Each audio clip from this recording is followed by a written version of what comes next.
नमस्कार, बहुत स्वागत है आपका स्वदेश न्यूज में। मैं हूं आपके साथ अंशुल शर्मा। चार बड़ी खबरें आप देख रहे हैं, तो आइए नजर डाल लेते हैं कि आज किन चार बड़ी खबरों पर हमारी नजर रहने वाली है। पहली बड़ी खबर ललितपुर दुष्कर्म से जुड़ी हुई है, जहां पर अब ये मामला एनएचआरसी पहुंचा है, यानी मानव अधिकार आयोग ने यूपी सरकार और डीजीपी को एक नोटिस भेजा है। दुष्कर्म के मामले में सरकार और पुलिस से प्रमुख रूप से जवाब मांगा गया है। दूसरी बड़ी खबर आजम खान से जुड़ी हुई है, जिसमें उलटफेर की चीजें भी देखने को मिल रही हैं। आजम खान की रिहाई पर आज फैसला हो सकता है। सपा नेता आजम खान की जमानत अर्जी पर इलाहाबाद हाईकोर्ट में आज सुनवाई होनी है। शत्रु संपत्ति पर कब्जा करने का उनके ऊपर आरोप लगाया गया था। तीसरी बड़ी खबर एमपी के सिवनी से, जहां पर मॉब लिंचिंग का चुनावी कनेक्शन सामने आया है। कांग्रेस एसटी वोटरों का भरोसा जीतने में जुटी हुई है, तो बीजेपी बैकफुट पर दिखाई दे रही है। चौथी बड़ी खबर राहुल गांधी से जुड़ी हुई, जिस पर जमकर बरसी हैं सांसद प्रज्ञा सिंह ठाकुर। पब वाले वायरल वीडियो को लेकर उन्होंने तंज कसा, कहा दारू का गिलास लेकर चीनी जासूस महिला के साथ में थे राहुल, ये देश के लिए घातक। पहली बड़ी खबर की ओर करेंगे, जहां पर ललितपुर में नाबालिग किशोरी के साथ दुष्कर्म मामले में राष्ट्रीय मानवाधिकार आयोग ने संज्ञान लिया है। एनएचआरसी ने यूपी सरकार और पुलिस महानिदेशक यानी डीजीपी को नोटिस भेजा है। मानवाधिकार आयोग ने एसएचओ द्वारा किए गए दुष्कर्म मामले में सरकार और पुलिस प्रमुख से जवाब मांगा। पुलिस ने मामले में एसएचओ तिलकधारी समेत 5 लोगों को गिरफ्तार कर लिया है। इसके साथ ही गुरुवार को सभी को कोर्ट के सामने पेश किया जाएगा। आपको बता दें कि पाली थाने में गैंगरेप की शिकायत करने पर पहुंची 13 साल की किशोरी से एसएचओ पर दुष्कर्म का आरोप लगा है। पीड़िता का बयान दर्ज करने के बाद एसएचओ के बहाने से थाने के कमरे में ले गया था, वहां पर उसके साथ दुष्कर्म किया गया और इस बात का खुलासा चाइल्ड लाइन एनजीओ की काउंसलिंग में पीड़िता ने किया। वहीं इस मामले में एडीजी जोन भानु भास्कर ने पूरे पाली थाने में 29 पुलिसकर्मियों को लाइन हाजिर कर दिया है। उन्होंने झांसी रेंज के डीआईजी जोगेंद्र कुमार को मामले की जांच सौंपी है। तो ज्यादा जानकारी के लिए हमारे साथ यूपी एडिटर अकील सिद्दीकी जुड़ गए हैं। जी अकील जी, ललितपुर दुष्कर्म मामला अब एनएचआरसी पहुंचा है, क्या था यह पूरा मामला? देखिए, इस मामले की अगर बात करें तो निश्चित तौर पे अगर देखा जाए तो एक निंदनीय घटना हुई है, जिसको लेकर कहीं ना कहीं विपक्ष को बैठे बैठाए बड़ा मुद्दा मिल गया और वो सरकार को घेरती नजर आ रही है। हालांकि इस मामले में देखिए खाकी कहीं ना कहीं कटघरे में खड़ी हुई है। निश्चित तौर पे इसमें अगर हम पूरे मामले की बात करें तो 2 अप्रैल को ललितपुर चाइल्ड लाइन की जो टीम थी, वो 13 साल की किशोरी की उनकी माँ को लेकर एसपी के पास पहुंची थी। यहाँ पीड़िता की जो माँ थी, उससे पुलिस अधीक्षक को बताया था कि 22 अप्रैल को कस्बा पाली में 4 लोगों ने 13 वर्षीय नाबालिग पुत्री के साथ वहां पर दुष्कर्म किया है। पहला फुसला के ले गए थे और 3 दिन तक उसको साथ रेप किया है। इस मामले को लेकर कहीं ना कहीं वो अपनी एक रिपोर्ट दर्ज कराने गई थी, अपनी पीड़ा बताते गई थी, जहां पर वहां के पुलिसकर्मियों ने उसके साथ जो आरोप लगाया पीड़िता ने कि रखे रहे 3 दिन और उसके बाद उसके साथ फिर से दुष्कर्म किया गया। तो इस मामले में एसएचओ सहित 4 पुलिसकर्मी भी इसमें शामिल रहे हैं। हालांकि इस मामले में जैसे मामला सामने आया, इसमें बड़ी कार्रवाई हुई और शासन प्रशासन से भी कार्रवाई। हालांकि आरोपी जो पुलिसकर्मी थे उन्हें गिरफ्तार कर लिया गया है, उन्हें जेल भी भेजा जा चुका है, सस्पेंड भी किया गया है। लेकिन जिस तरह खाकी पे आरोप लगे, उसके बाद कहीं ना कहीं एडीजी जोन जो थे भानु भास्कर, उन्होंने भी इस मामले में गंभीरता से लिया और पाली थाने के 32 पुलिसकर्मियों को लाइन हाजिर कर दिया। इसी के साथ साथ झांसी रेंज के आईजी जो जोगेंद्र कुमार ने भी मामले की भी जांच सौंपी गई है और एडीजी ने 24 घंटे में जांच पूरे करने के निर्देश भी दिए हैं। हालांकि देखिए, एडीजी ने जिस तरह भानु ने पूरे थाने को सस्पेंड किया है, उसमें 6 एसआई, 6 हेड कांस्टेबल और 10 सिपाही के साथ साथ 5 महिला आरक्षी और 1 चालक और 1 पार्षद शामिल है। अब पूरे थाने को जिस तरह सस्पेंड किया गया है, उन्हें लाइन हाजिर कर दिया गया है, इसमें कहीं ना कहीं एक सवालिया निशान जरूर खड़ा होता है कि उसमें 5 महिला से पुलिसकर्मी आरक्षित थी, उसके बावजूद ये घटना होती है। यानी कहीं ना कहीं संदिग्ध रूप से वो देखा गया कि महिला आरक्षित जो थी वो भी इसमें शामिल रही है। हालांकि इस मामले में एसएचओ के जो पत्नी रही है, उन्होंने अपने पति को बेकसूर बताया है और उन्होंने भी अपने इस मामले में पुलिसकर्मियों से अधिकारियों से मिलकर अपनी बात रखी है। हालांकि डीजी जोन से ऑफिस में जाकर उन्होंने कहा है कि उसके पति पर लगे आरोप बेबुनियाद हैं और इसकी जांच होनी चाहिए, साजिश के तहत उन्हें फंसाया गया है। उनका ये भी कहना था कि इसके बाद झूठे मुकदमे फंसाया जा रहा है और जिस पीड़िता ने बताया जा रहा है उसमें उसको कहीं ना कहीं कई लोगों को इसके साथ झूठे मुकदमे में फंसा चुकी है। तो ऐसे मामले सामने हुए हैं, अब इसमें जांच का विषय है, जांच हो रही है।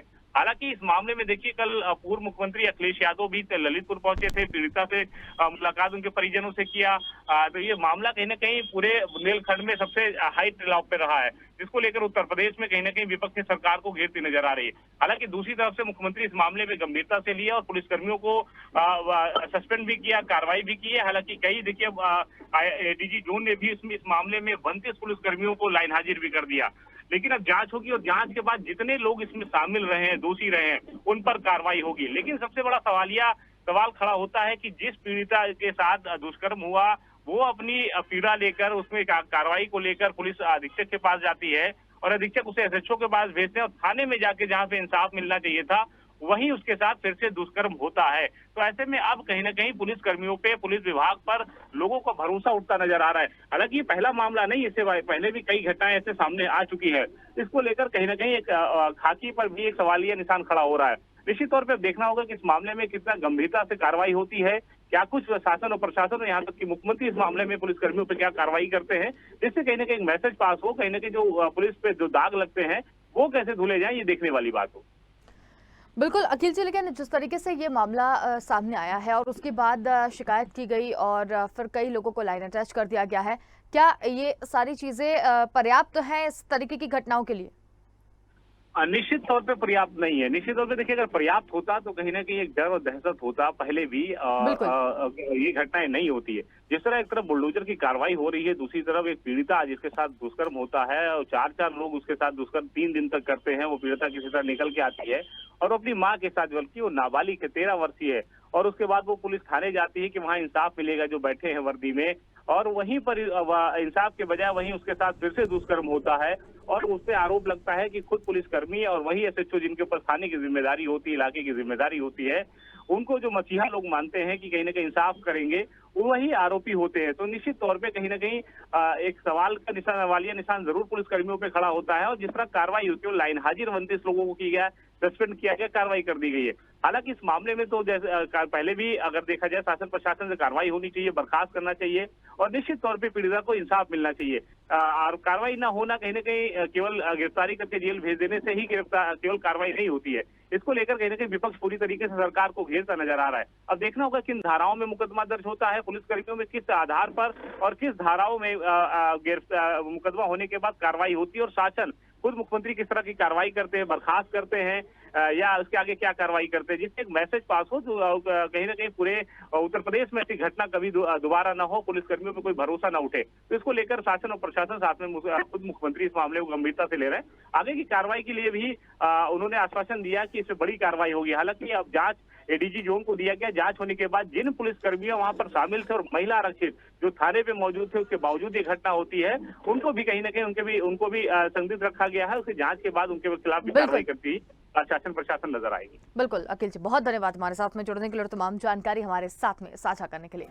तो ललितपुर दुष्कर्म का मामला अब एनएचआरसी पहुंचा। पहले 4 युवकों को एसओजी ने किया था गिरफ्तार। अब दुष्कर्म के मामले में सरकार और पुलिस प्रमुख से जवाब मांग रही है। एक और बड़ी खबर की ओर रुख करेंगे, जहां पर समाजवादी पार्टी के वरिष्ठ नेता आजम खान 72वें और अंतिम मामले में रिहा होंगे या जेल में रहेंगे, इस पर इलाहाबाद हाईकोर्ट में गुरुवार को सुनवाई होगी। शत्रु संपत्ति के मामले में आजम खान के खिलाफ इलाहाबाद हाईकोर्ट में सुनवाई पूरी हो चुकी है और इस मामले में यूपी सरकार ने 28 अप्रैल को इलाहाबाद हाईकोर्ट में कुछ और तथ्य पेश करने के लिए भी अर्जी दाखिल कर मोहलत मांगी थी। इसके बाद कोर्ट ने 4 मई 2022 की तारीख मुकर्रर करके बता दिया था कि 2019 में आजम खान के सांसद बनने के बाद उनके खिलाफ यूपी में कुल 72 मामले दर्ज हुए थे। इनमें से 71 मामलों में आजम खान को जमानत मिल चुकी है। वो केवल शत्रु संपत्ति का एक मामला रह गया है जिसमें आजम खान को अभी तक जमानत नहीं मिली है और इस मामले में 4 दिसंबर 2021 को सुनवाई पूरी होने के बाद से इलाहाबाद हाईकोर्ट ने अपना जजमेंट रिजर्व कर लिया था, जिसमें मामले में यूपी और योगी आदित्यनाथ की सरकार ने हाईकोर्ट में अर्जी दाखिल कर कुछ और तथ्य पेश करने की भी मोहलत मांगी है और अब इस मामले में 4 मई 2022 को फिर से सुनवाई शुरू होगी। सांसद आजम खान के खिलाफ साल 2019 में शत्रु संपत्ति पर कब्जा कर जौहर विश्वविद्यालय में मिलाने का भी आरोप लगा था। और ज्यादा जानकारी के लिए हमारे साथ संवाददाता अविरल अग्निहोत्री यहाँ पर जुड़ गए हैं। जी अविरल, आजम खान को जेल या बेल, ये एक बड़ा सवाल बना हुआ है। इलाहाबाद हाईकोर्ट पर आज सुनवाई होनी है, तो क्या लगता है आजम खान को आज जेल मिलेगी या बेल मिलेगी? बिल्कुल अंशुल, देखिए मैं आपको बता दूं, जिस तरीके से उत्तर प्रदेश में समाजवादी पार्टी की सरकार रही थी, तो ऐसे में आजम खान का जो कद था वो बहुत बड़ा था। आप समझिए कि मुख्यमंत्री के पैरेलल वो खड़े होते थे और उसके बाद से लगातार उन्होंने अपनी जो है तमाम तरीके की जो संपत्ति है उसको बनाया था। लेकिन उसके बाद लगातार जब 2022 के विधानसभा चुनाव हुए और उसके पहले योगी सरकार रही, तो उनके ऊपर में तमाम तरीके की कार्रवाई हुई। उनके ऊपर करीब 72 मुकदमे लगे और उनमें से 71 मुकदमों की सुनवाई हो चुकी है, जिस पर उनको बेल मिल चुकी है। और इसके बाद में संपत्ति यानी वक्फ बोर्ड की संपत्ति जो है उसको बेचने का, उससे कब्जा करने का ये सीधा तौर पर आरोप लगा है, उसके खिलाफ मुकदमा पड़ा हुआ है और आज करीब 3:30 बजे इस पर सुनवाई होनी है हाई कोर्ट में। आप ये समझिए कि आजम खान का बड़ा ही लंबा एक बड़ा ही कद रहा उनका। और उसके बाद जिस तरीके से उन्होंने उत्तर प्रदेश में अपनी जो है धाक जमाई थी और तमाम तरीके से मुस्लिमों के जो रहनुमा के रूप में निकल कर आए थे, लेकिन उसके बाद जैसे ही सत्ता परिवर्तन होता है और सत्ता परिवर्तन के बाद में लगातार आजम खान की मुश्किलें बढ़ती हुई नजर आई। उनके परिवार के ऊपर में तमाम तरीके की जो मुसीबत थी वो टूट पड़ी है। और अब देखने वाली बात यह है कि आजम खान को आज क्या होता है, आज उनको जो है बेल मिलती है कि नहीं मिलती है, या अभी वो यथास्थिति बने रहेंगे। हालांकि आप देखिए काफी लंबे समय से आजम खान जेल में है और जेल में ही वो अपनी ईद भी मना चुके हैं और तमाम जो त्योहार उनके हैं वो भी वहीं से मना रहे हैं। लेकिन उसके बाद जिस तरीके से उनकी अभी कहीं किसी तरीके से कोई आसानी मिलती हुई नजर नहीं आ रही है, उनको रियायत मिलती हुई नजर नहीं आ रही है, तो ऐसे में आज भी बहुत ही महत्वपूर्ण दिन है उनके लिए। और ये देखने वाली बात होगी कि आज फैसला क्या होता है। आज क्या वास्तव में उनको बेल मिलेगी या फिर वो अभी जेल में ही रहेंगे, यानी कि अभी उनको बेल नहीं मिल पाएगी। ये तो आज 3:30 बजे के बाद में ये चीज निकल कर सामने आएगी अंशुल। बिल्कुल अविरल, तो जिस तरीके से आजम खान की स्थिति बनी हुई है, अभी क्या लगता है आपको कि अगर किस तरह से फैसला आएगा या आजम खान की क्या मुश्किलें भी बढ़ सकती है? बिल्कुल, देखिए सीधे तौर पर ये देखने वाली बात है कि जिस तरीके से आजम खान लगातार समाजवादी पार्टी में एक बड़ा कद रखते थे और उसके बाद से जिस तरीके से सत्ता परिवर्तन होता है और सत्ता परिवर्तन के बाद में सीधे तौर पर उन पर इतने ज्यादा मुकदमे लगते हैं और तमाम आरोप उनके ऊपर आते हैं और इसके बाद में उनको सीधे तौर पर जेल का रास्ता देखना पड़ता है। हालांकि आप ये देखिए एक बड़ा कद रखने वाले नेता के ऊपर में इतने ज्यादा मुकदमे लगे हैं और उनको लगातार कई मामलों में जमानत मिल चुकी है। अब एक ऐसा मामला रह गया है जिसके ऊपर में वो संपत्ति का मामला है कि उन्होंने अकूत संपत्ति इकट्ठा करी है, वक्फ बोर्ड की जो जमीन है वो कब्जा कर रखी है। तो जिस तरीके से वो जो संपत्ति है, संपत्ति के मामले में अंदर है अभी, तो ऐसे में अब ये देखने वाली यही बात होगी कि आज उनको सीधे तौर पर क्या मिलता है, कि जमानत मिलती है या फिर अभी उनको परेशानियों का सामना करना पड़ेगा। हालांकि परिवार लगातार इस बात की जो है तकदीश करता हुआ नजर आ रहा है कि उनके समर्थन में समाजवादी पार्टी ने वो काम नहीं किया जो उसे करना चाहिए था। लगातार आजम अब्दुल्ला जो उनके बेटे हैं वो भी कहीं ना कहीं निराश नजर आ रहे हैं समाजवादी पार्टी की कार्यशैली से। और उसके बाद में जिस तरीके से डेलीगेशन एक मिलने गया था, समाजवादी पार्टी के प्रतिनिधि मिलने गए थे वहां पर उनसे, तो उन्होंने भी मिलने से मना कर दिया था। तो ऐसे में नाराजगी उनकी दिखाई पड़ रही है। लेकिन आज 3:30 बजे के बाद में जिस तरीके से इस पर चीजें निकल कर आएंगी वो देखने वाली बात होगी कि समाजवादी पार्टी में एक बड़ा कद रखने वाले आजम खान, बड़े नेता जिन्होंने समाजवादी पार्टी को पूरा सपोर्ट किया, जिसकी आप ये समझिए कि मुसलमानों के जितने ज्यादा वोट थे वो समाजवादी पार्टी में रहे, आजम खान ने दिलाए। तो अब समाजवादी पार्टी के जो नेता है आजम खान, उनको आज क्या जमानत मिलती है और अखिलेश यादव क्या वास्तव में अब आजम खान के प्रति नर्म रुख अपनाएंगे या फिर उनसे मेल मुलाकात करेंगे आगे? ये क्या होता है आगे की राजनीति में तो देखने वाली बात है। लेकिन 3:30 बजे के बाद में चीजें क्लियर होंगी कि आजम खान के साथ में वास्तव में आज क्या हुआ, क्या उनको बेल मिली है या नहीं मिली। अंशुल, चलिए, बहुत धन्यवाद अविरल जी हमारे साथ में जुड़ने के लिए और तमाम जानकारी हमारे साथ में साझा करने के लिए। तो आजम खान को जेल या बेल होगी? इलाहाबाद हाईकोर्ट में अभी थोड़ी देर बाद फैसला सुना जाएगा। शत्रु संपत्ति मामले में जमानत अर्जी पर आज सुनवाई होनी है।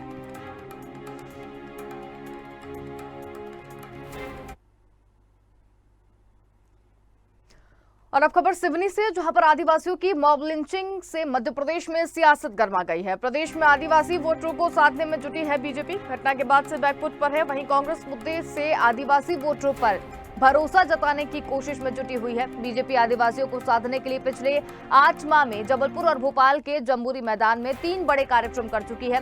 सितंबर 2021 में जबलपुर में गोंडवाना के राजा शंकर शाह और रघुनाथ शाह के बलिदान दिवस में अमित शाह शामिल हुए।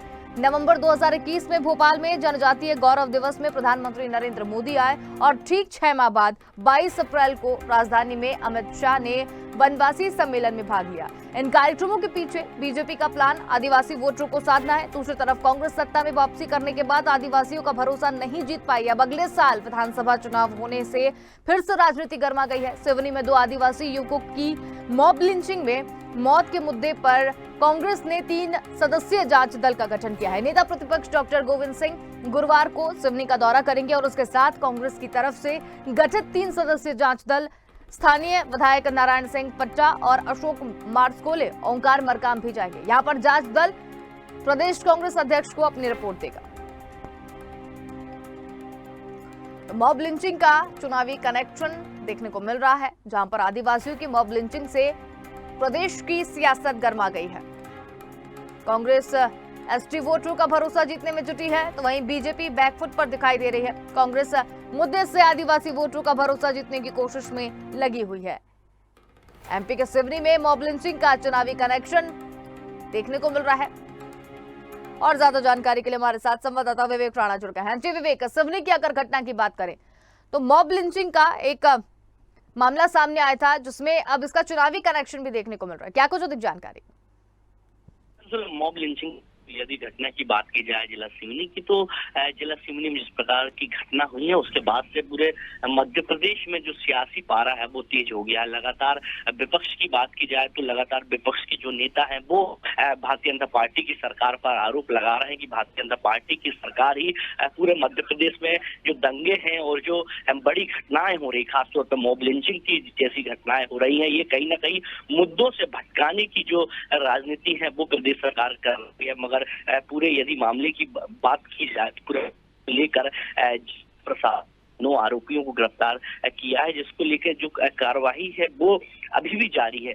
मगर घटना की यदि बात की जाए अंशुल, तो घटना में जो आदिवासी जो युवा हैं उनकी कहीं ना कहीं हत्या कर दी गई है और हत्या के बाद लगातार पुलिस जांच कर रही है। मगर जिस प्रकार से प्रेस कॉन्फ्रेंस कर पूर्व केंद्रीय मंत्री अरुण यादव की यदि बात की जाए और बात की जाए पूर्व मंत्री पीसी शर्मा की बात करें तो दोनों ही बड़े कांग्रेस के नेताओं ने प्रदेश सरकार के ऊपर आरोप लगाते हुए कहा है कि जो आरोपियों को जो सिवनी जिले में गिरफ्तार किया गया है मॉब लिंचिंग की घटना को लेकर, वो 9 जो लोग हैं वो आरएसएस और बजरंग दल से जुड़े हुए हैं। मगर अभी तक किसी प्रकार की कोई जो पुष्टि है वो नहीं हो पाई है कि वो जो युवा हैं वो कौन है और किसी संगठन से है या नहीं। मगर कांग्रेस आरोप लगा रही है, क्योंकि मध्य प्रदेश की यदि बात की जाए तो लगातार मध्य प्रदेश में जो दंगे हैं और मॉब लिंचिंग की जो घटना है वो लगातार सामने आ रही है। और प्रदेश के यदि बाहर की बात की जाए तो बाहर भी ऐसे अन्य राज्य हैं,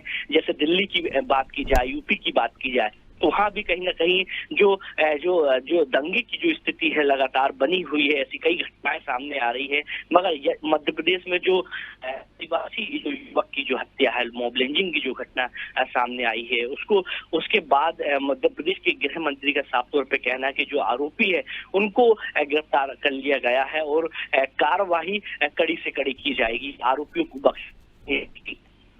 चलिए, बहुत धन्यवाद विवेक, हमारे साथ में जुड़ने के लिए, तमाम जानकारी हमारे साथ साझा करने के लिए। मॉब लिंचिंग का चुनावी कनेक्शन सामने आया है। कांग्रेस मुद्दे से आदिवासी वोटरों का भरोसा जीतना चाहती है। वहीं अगर बीजेपी की बात करें तो वो कहीं ना कहीं बैकफुट पर नजर आ रही है।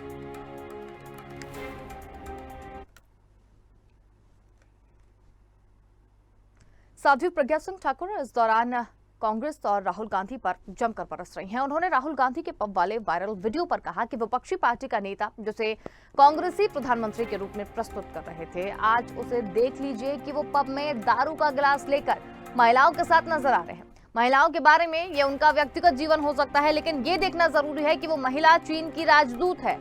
चीन की ये जासूस महिला का रिकॉर्ड गड़बड़ है और ये कहीं ना कहीं देश के लिए घातक है। मैं राहुल गांधी का नाम लेते हुए कहती हूँ कि उन्होंने मुझे आतंकवादी कहा था। मैं कहती हूँ कि देशभक्त कभी आतंकवादी नहीं हो सकता।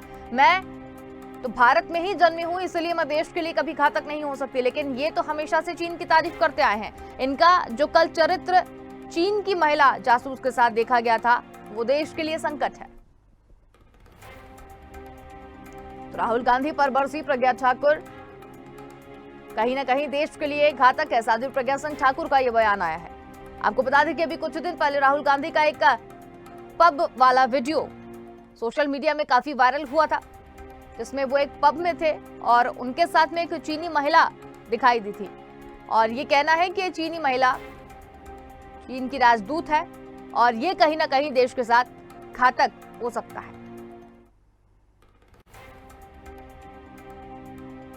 तो आपको बता दें कि साध्वी प्रज्ञा सिंह ठाकुर अपने बयानों को लेकर वैसे भी चर्चित रहती है, लेकिन इस वीडियो को लेकर जो उन्होंने अपनी प्रतिक्रिया दी है, तो इस ज्यादा जानकारी के लिए मोहम्मद ताहिर खान हमारे साथ यहाँ पर जुड़ गए हैं। जी ताहिर, राहुल गांधी पर प्रज्ञा सिंह ठाकुर भड़कती हुई नजर आ रही हैं। उनका एक वीडियो कुछ दिन पहले जो वायरल हुआ था उसके ऊपर उन्होंने अपनी कड़ी प्रतिक्रिया जाहिर की है, क्या कुछ अधिक जानकारी? साफ तौर पर अंशुल आपको बता दूं कि कांग्रेस नेता राहुल गांधी का वीडियो सोशल मीडिया पर वायरल होने के बाद पूरी जो भाजपा है राहुल गांधी के ऊपर हमलावर है और अब जो भोपाल सांसद साध्वी प्रज्ञा सिंह ठाकुर वो भी राहुल गांधी के ऊपर जमकर भड़कती हुई नजर आ रही है। अपने संसदीय क्षेत्र सीहोर के प्रवास के दौरान जो है कि प्रज्ञा सिंह ठाकुर ने राहुल गांधी को आड़े हाथों लिया है और उनके ऊपर जमकर हमला बोला है। वो सीहोर गई थी, उस दौरान जब उनसे पूछा गया राहुल गांधी के बारे में तो वो साफ तौर से भड़कती हुई नजर आई। उनका कहना था कि दारू का गिलास लेकर चीन जासूस महिला के साथ में राहुल गांधी थे। उन्होंने बड़ा आरोप लगाया है कि उनके हाथ में जो गिलास था वो शराब का गिलास है और जो चीनी की जासूस महिला है वो कहीं ना कहीं उसके साथ थे। ये बड़ा आरोप साध्वी प्रज्ञा सिंह ठाकुर ने राहुल गांधी के ऊपर लगाया है। जी अंशुल। बिल्कुल, लेकिन जिस तरीके से यहाँ पर बात की जा रही है उनको लेकर कहा था कि देश के लिए खतरा हो सकते हैं, लेकिन जो अभी उन्होंने यहाँ पर अपनी प्रतिक्रिया दी है, अगर इनकी बात को समझा जाए तो क्या वाकई ये देश के लिए खतरा हो सकता है?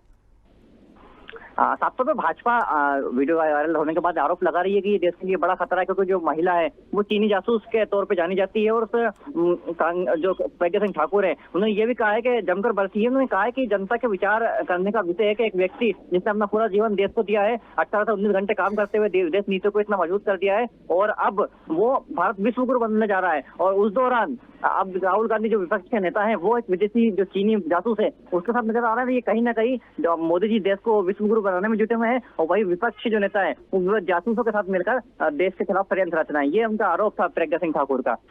जी अंशुल। बिल्कुल ताहिर, लेकिन चीन की तारीफ हमेशा से कहीं ना कहीं करते हुए नजर आए हैं कांग्रेसी, और प्रज्ञा ठाकुर का ये बयान जो निकलकर सामने आया है, क्या लगता है आपको आने वाले चुनाव भी है, ये कितना बड़ा घातक कदम कांग्रेस के लिए हो सकता है? साफ तौर पे ये बड़ा घातक कदम कांग्रेस के लिए हो सकता है, क्योंकि राहुल गांधी का कहीं ना कहीं वीडियो वायरल होना उसके बाद ने इसको बड़ा मुद्दा बना लिया है और भाजपा लगातार इस मुद्दे को हवा दे रही है और कांग्रेस को जमकर निशाने पर ले रही है। साथ ही राहुल गांधी भी इस वीडियो को वायरल होने के बाद कटघरे में आ गए हैं। वैसे में 2023 का चाहे विधानसभा चुनाव हो या 2024 का लोकसभा चुनाव हो, वहां पर कांग्रेस को कहीं ना कहीं नुकसान हो सकता है। ये वीडियो कहीं ना कहीं चुनावी मुद्दा भी बनता हुआ नजर आ रहा है। अब हम अगर प्रज्ञा सिंह ठाकुर को ही ले तो उन्होंने साफ तौर पर कहा है कि विपक्ष पार्टी का नेता जिसे कांग्रेस प्रधानमंत्री के रूप में प्रस्तुत कर रही है, आज उसे देख लीजिए कि वो पब में मतलब शराब का गिलास हाथ में लेकर महिलाओं के साथ नजर आ रहे हैं। तो ये साफ तौर पे प्रज्ञा सिंह ठाकुर ने सीहोर प्रवास के दौरान कहा था कि जिसको प्रधानमंत्री के लिए चुना जा रहा है कांग्रेस की तरफ से, वही अगर देश का अगला भविष्य होगा, प्रधानमंत्री होगा, तो फिर देश किस और जाएगा, ये उनका साफ तौर पर इशारा था। तो कहीं ना कहीं ये चुनावी मुद्दा अब बनेगा और कांग्रेस के लिए ये कहीं ना कहीं घातक साबित हो सकता है। जी अंशुल। चलिए, बहुत धन्यवाद ताहिर हमारे साथ में जुड़ने के लिए और तमाम जानकारी हमारे साथ में साझा करने के लिए। और फिलहाल के लिए इस बुलेटिन में उतना ही। देखते रहिए स्वदेश न्यूज, क्योंकि सबसे पहले देश।